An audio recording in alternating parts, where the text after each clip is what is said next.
Idz qala rabbuka lil malaikat inni ja'ilun fil ardi khalifah. Penciptaan kita bukan penciptaan yang remeh-temeh. Allah mengumumkan di hadapan para malaikatnya bahwa aku akan menciptakan seorang khalifah di atas muka bumi ini. Dan itu pengumuman yang sangat besar sekali. Tiba-tiba, kalau kita sudah diciptakan, lalu kita tidak menjadi seorang khalifah yang benar, yang baik, yang mempunyai iman dan amal yang istimewa. Bagaimana pandangan Allah kepada kita? Kekhalifahan kita itu amanah bukan? Amanah. Amanah. Apa amanah dari Allah untuk seorang khalifah? Kalau ibu nggak tahu ini, pasti ibu nggak akan bisa pegangnya. Gimana pegang, wong tahu juga nggak, gitu. Apa saja yang diamanahkan Allah kepada seorang khalifah? Semua diberikan potensi terbaik oleh Allah untuk menjadi seorang khalifah. Amanah pertama yang Allah titipkan kepada kita sebagai khalifah apa ibu? Menjaga ruh agar tetap fitrah. Itu amanah yang pertama. Miruhi. Quran surat Al-Hijr ayat 29. Bahwasannya Allah meniupkan ruh itu dari sisinya. Bagaimana menjaga ruh agar tetap fitrah? Ibu senantiasa mentauhidkan Allah dengan kalimat la ilaha illallah. Lalu bagaimana lagi cara menjaga fitrah kita? Mempelajari ilmu tauhid. Fa'lam annahu la ilaha illallah. Diperintahkan oleh Allah untuk mempelajari ilmu tauhid. Lalu apa lagi? Salat. Mentadaburi Al-Quran. Zikir kepada Allah. Isinya salat, zikir. Isinya membaca Al-Quran, itu zikir. Mempelajari Al-Quran, itu zikir. Koneksi ruh kita dengan Allah. Lalu bagaimana lagi menjaga fitrah kita? Membersihkan kotoran-kotoran yang akan menutupi ruh itu. Membersihkan hawa nafsu, setan, kecintaan terhadap dunia, dosa-dosa, dan penyakit-penyakit hati. Ada ikhtiar ibu untuk melakukan tazkiyatun nafs setiap hari. Seperti apa? Apalagi di antara cara menjaga fitrah. Pertama apa tadi? Mempelajari ilmu tauhid. Kalau tadi ruh sudah mentauhidkan Allah, itu namanya ma'rifatul fitriyah. Lalu ketika di dunia kita mempelajari ilmu tentang Allah, ketauhidan, itu ma'rifatul taklifiyah. Kita harus gugurkan kewajiban itu. Kewajiban untuk mencari ilmu tauhid. Yang kedua tadi dengan sholat. Dan lain sebagainya, dan sebagainya. Sholat itu menjaga fitrah kalau sholatnya betul. Sholat dengan zikir yang benar itu adalah orang yang sedang membersihkan jiwanya. Jadi sarana tazkiyatun nafs terbesar adalah sholat. Maka sholat itu tuntutannya adalah zikir. Kalau orang nggak benar zikirnya dalam sholat, sholatnya tidak berfungsi untuk membersihkan jiwanya. Membersihkan kotoran pada hatinya yang menutupi fitrah itu. Amanah Allah yang kedua kepada kita, apalagi Allah mengamanahkan jasad dan segala yang ada padanya, termasuk an-nafs, akal, dan lain sebagainya. Bagaimana cara ibu menjaga fisik ibu supaya sehat? Apakah dibenarkan makan pedas terus, makan asam terus, makan gorengan terus? Itu namanya khalifah yang menjaga titipan Allah dalam hal fisik, bukan? Bagaimana cara ibu menjaga fi ahsani taqwim? Ciptaan Allah dalam hal fisik misalnya.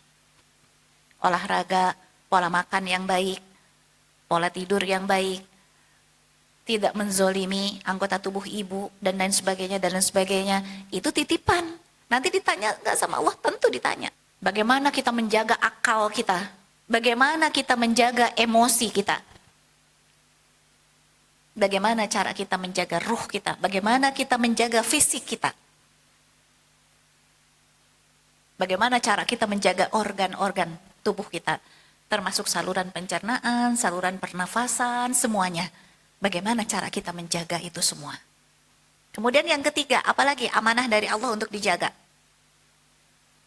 Apa keistimewaan yang ketiga seorang khalifah? Allah memberikan akal untuk memahami ilmu. Jadi kalau begitu yang ketiga yang harus dijaga adalah potensi akal. Harus selalu diberikan ilmu. Ada orang yang tidak mau belajar, berarti dia tidak menjaga potensi akal. Makanya seseorang dipilih oleh Allah, makanya manusia dipilih untuk menjadi seorang khalifah. Karena apa? Karena sudah Allah bekali dengan 3 potensi tadi. Ruh, Quran surat berapa? 15 ayat 29. Kemudian fi ahsani taqwim, Quran surat At-Tin ayat 4. Kemudian yang ketiga, akal yang diberikan ilmu dalam Quran surat 2 ayat 31 dan 32. Bukan khalifah yang amanah kalau hatinya kotor. Bukan khalifah yang amanah kalau dia tidak bisa menjaga kesehatan fisiknya, kesehatan akalnya, kesehatan mentalnya. Bukan seorang khalifah yang amanah kalau dia tidak bisa menjaga akalnya dengan senantiasa mencari ilmu agama. Difahami sampai sini? Di padang mahsyar nanti Allah menyatakan, aku tidak akan ditanya tentang penciptaanku, tentang kekuasaanku, tentang apapun yang sudah aku perbuat atau akan aku perbuat. Tetapi kata Allah, merekalah yang akan aku tanya. Bagaimana? Apa kabarnya? Amanah yang sudah aku titipkan pada Anda ketika atau selama Anda hidup. Sudahkah menjadi khalifah sesuai dengan yang saya inginkan, yang aku inginkan. Kemudian yang keempat, ruh itu, akal itu, jasad itu akan nagih. Ruh ingin berjumpa dengan Allah. Ruh pengen punya arah. Jasad, dia nagih bertanya, saya harus ngapain? Akal juga bertanya, apa yang harus saya pikirkan? Maka Allah turunkan Al-Quran. Al-Quran ini adalah petunjuk bagi ruh untuk berjumpa dengan Allah, untuk sampai kepada keridhaan Allah. Al-Quran ini petunjuk bagi jasad kita, bagaimana kita harus beramal soleh. Al-Quran ini adalah juga menjadi sebuah ilmu yang harus difikirkan oleh akal kita. Allah turunkan amanah. Yang berikutnya adalah Al-Quran. Setiap pemimpin, setiap khalifah nanti akan ditanyai tentang kekhalifahannya. Setiap diri ibu-ibu nanti akan ditanya tentang hal tersebut.